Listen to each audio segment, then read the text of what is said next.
देर रात गए मंदाकिनी को रसोई से कुछ आहट सुनाई देने लगी।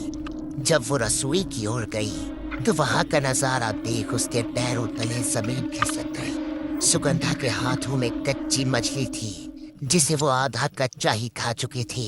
उसके कपड़ों और मुंह पर खून लगा था और वो इस समय किसी राक्षस जैसी डरावनी नजर आ रही थी। सुगंधा, ये क्या कर रही हो तुम?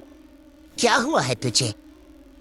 भूख लगी थी, इसने मुझे मच्छी खिलाई, अब मैं इसके साथ रहूंगी। ये क्या बोल रही है सुगंधा? क्या हुआ है तुझे?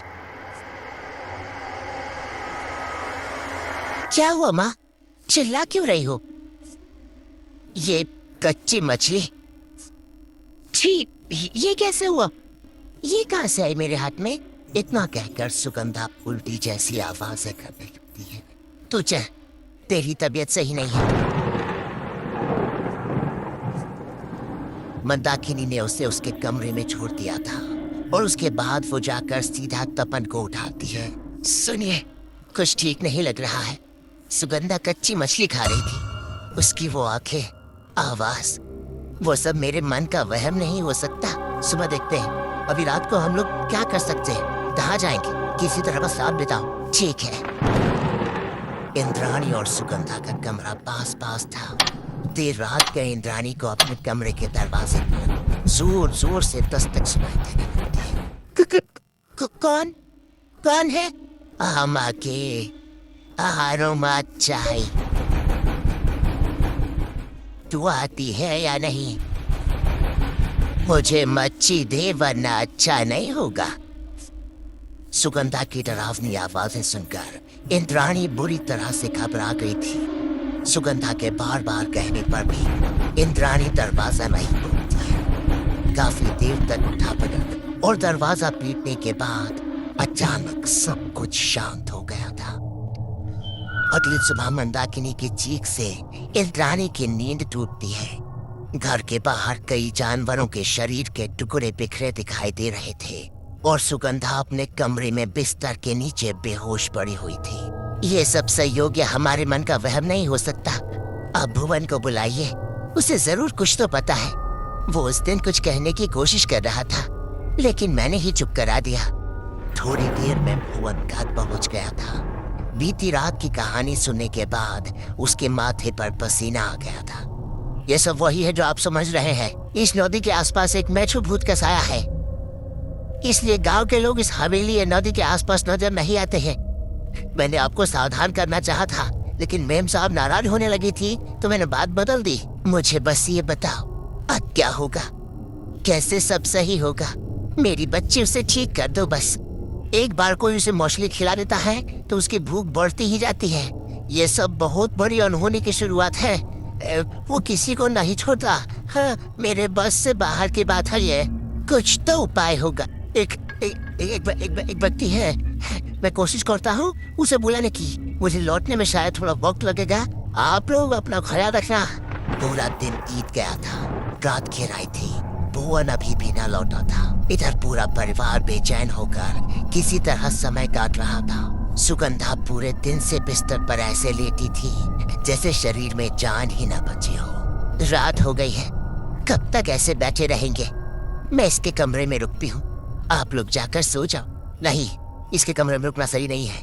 कहीं रात को इसने तुम्हें नुकसान पहुंचाया तो? इसका कमरा बाहर से बंद कर दो और चलो यहाँ से। ठीक है। सभी अपने कमरे में चले गए थे। अचानक रात को तपन बाबू को जोर जोर से दरवाजा पीटने की आवाज सुनाई देती है, जैसे कोई बाहर से दरवाजा बजा रहा। देखो क्या भुवन हुआ तो? नहीं, इस समय नहीं, अब सुबह ही देखेंगे। मुझे कुछ सही नहीं लग रहा। बाहर ऐसा लग रहा है जैसे कोई सामान उठाकर पटक रहा है। भुवन ऐसा क्यों करेगा? मैंने दरवाजा बंद किया हुआ था, कोई अंदर कैसे आएगा? जरूर ये सुगंधा ही है। अचानक ही मंदाकिनी को ऐसा लगता है जैसे सब शांत हो गया है। लगता है अपने कमरे में चली गई है वो। तपन और मंदाकिनी वापस अपने बिस्तर पर लेट जाते हैं। अचानक उन्हें बिस्तर के नीचे से घट घट की आवाजें सुनाई देने लगती है। तपन हिम्मत करके बिस्तर के नीचे देखता है लेकिन उसे वहां कुछ नजर नहीं आता। एक बार फिर सब शांत हो गया था। कुछ देर बाद जैसे ही वो अपनी आंखें बंद करते हैं, अचानक कमरे की खिड़की पर खट खट होने लगती है और तेज आवाज के साथ वो खिड़की खुल जाती है। पूरी रात यही आग मिचौली चलती रही थी। किसी तरह डर के साए में रात बीती और सुबह उठकर जब मंदाकिनी ने सुगंधा का कमरा देखा तो वो अभी भी बाहर से बंद था और वो अभी भी अपने कमरे में बेहोश पड़ी थी। कुछ देर में भुवन एक सिद्ध पुरुष को लेकर घर में प्रवेश करता है। भुवन ने आपको बुलाया ना? क्या समस्या है? समस्या समस्या तो हम खुद ही भाप लेते हैं। तुम लोग सब बाहर जाकर बैठ जाओ, मुझे कुछ तंत्र क्रिया करनी है, उसके बाद उस लड़की को लेकर यहाँ आना। इसके बाद बाबा अकेले में कुछ मंत्र पढ़ने लगते हैं। माँ, मैं जरा पानी पीकर आती हूँ, बहुत प्यास लगी है। अरे बेटा, इस समय तू जा कहाँ रही है? बाद में पी लेना पानी। यूँ अचानक से बेचैन नजर आने लगी है। सुगंधा के लिए परेशान है ना? परेशान मत हो, हमारी सुगंधा बिल्कुल ठीक हो जाएगी, भरोसा रख। माँ की बात का जवाब दिए बगैर इंद्राणी रसोई की ओर चली जाती है। तभी बाबा सभी को अंदर बुलाते हैं। आपकी छोटी बेटी कहाँ है? आगे की विधि के लिए सबका यहाँ होना आवश्यक है। मैं देखता हूँ, शायद पानी पीने गई थी। तो अपन कुछ ही देर में इंद्राणी को लेकर वहाँ पहुँच जाता है। बाबा कुछ देर तक सुगंधा पर झाड़ फूंक करते हैं और फिर एक लोहे की कील को 7 बार सुगंधा के ऊपर से घुमा देते हैं। आप लोग बारी बारी से आइए, मैं सबके ऊपर से ये तंत्र करूंगा। इससे आपके आसपास से बुरी शक्तियां दूर हो जाएंगी। जैसे ही बाबा इंद्राणी के चारों ओर कील को घुमाने लगते हैं, इंद्राणी की आंखें लाल होकर चमकने लगती है और वो बुरी तरह से हाँफने लगती है। तू मुझे भगाएगा पंडित? जा, चला जा, नहीं तो पहले तेरा ही खून पी लूंगी। पकड़िए इसे जल्दी। लीजिए ये हो। हाँ। तपन और भुवन उसे कसकर पकड़ लेते हैं, लेकिन इंद्राणी उन्हें फेंक देती है। अचानक ही जैसे 10 आदमियों की ताकत उसके भीतर आ गई थी। बाबा ने साथ लाई हुई भभूत उसके माथे पर मली और फिर उसे रस्सियों में जकड़ दिया। लेकिन ये सब हो क्या रहा है? वो भूत तो सुगंधा के अंदर था। फिर ये इंद्राणी ने तुम्हें जो कहानी सुनाई वो आधी अधूरी थी। उस रात को जब सुगंधा ने आकर उसका दरवाजा खटखटाया तो इसने दरवाजा खोल दिया और फिर वो बेचो भूत सुगंधा से इसके शरीर में प्रवेश कर गया। बाहर वो जानवरों की अधखाई लाश आपने देखी, उन्हें भी इंद्राणी ने ही खाया है। और पिछली रात जो आपके साथ घटनाएं घटी वो सब इसी के कारण हुई, क्योंकि सुगंधा को तो आपने उसके कमरे में बंद कर दिया था। गनीमत रही कि आप लोगों ने दरवाजा नहीं खोला, वरना कुछ भी अनहोनी हो सकती थी। नहीं, ये सच नहीं है। इंद्राणी तो अभी कुछ देर पहले तक ठीक थी।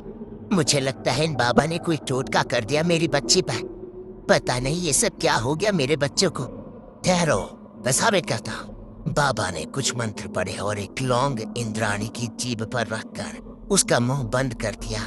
कुछ ही देर में इंद्राणी ने उल्टी करना शुरू कर दिया, जिसमें जानवरों के शरीर के टुकड़े दिखाई दे रहे थे। अब यकीन हुआ, जब मैंने कील से उतारा करने की कोशिश की तो सुगंधा ने कोई प्रतिक्रिया नहीं थी।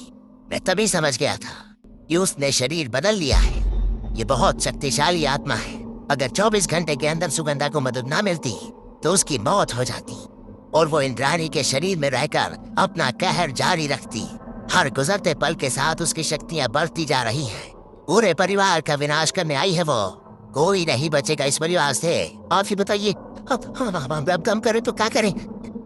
ये मकान क्या मैं नौकरी छोड़ दूं? मैं नौकरी छोड़ दूंगा।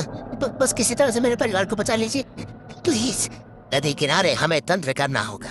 ये जहाँ से आई है इसे वही लौटना होगा। बस यही एकमात्र उपाय है। आप लोग ताजी मछली मंगवा लीजिए।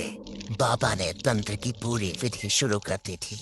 परिवार के सभी लोगों को अभिमंत्रित करके धागा पहनाने के बाद उन्होंने नदी किनारे वेद पर बैठकर 4 बांस सामने रखे और अपने मंत्रों की शक्ति से उन्हें जागृत करने के बाद घर के चारों दिशा में गाड़ने के लिए दे दिया। भुवन ने जाकर घर के चारों ओर बांस काट दिए थे। अब बस एक बार उसे इंद्राणी के शरीर से बाहर निकलना है। आपका घर अब सुरक्षित है। वो चाहकर भी उसमें प्रवेश नहीं कर सकता। आप सभी को घर के अंदर रहना है। बस इंद्राणी को यहाँ कुर्सी सहित मजबूती से बांध दो। सभी लोग घर के अंदर चले गए थे बाबा ने एक रक्षा सूत्र लेकर इंद्राणी के चारों ओर लपेट दिया और उसके बाद हवन कुंड से कुछ कुछ दूरी पर मछली को रखते हुए नदी के अंदर की ओर रास्ता बना दिया। बाबा ने मंत्र पढ़ने शुरू कर दिए थे, जिसे सुनकर इंद्राणी बुरी तरह से छटपटा रही थी। मुझे मछली चाहिए, मुझे मछली ला कर दे। तुझे मछली चाहिए तो जा, ये ले, इस बच्ची को छोड़ दे, तेरा भोग वहां रखा है, जा। मछली खाने के लिए मेछो भूत को इंद्राणी का शरीर छोड़कर बाहर निकलना पड़ता है और उसी समय बाबा इंद्राणी के हाथ में भी धागा बांध देते हैं। मेछो भूत को मछली खाते देख बाबा एक जलता नारियल उठाकर उसके ऊपर छोड़ देते हैं, जिसके कारण वो भस्म होकर गायब हो जाता है और इस तरह इंद्राणी मेछो भूत से मुक्त हो जाती है। तपन बाबू ने उसी महीने अपना तबादला करा लिया और हवेली एक बार फिर से खाली हो गई थी।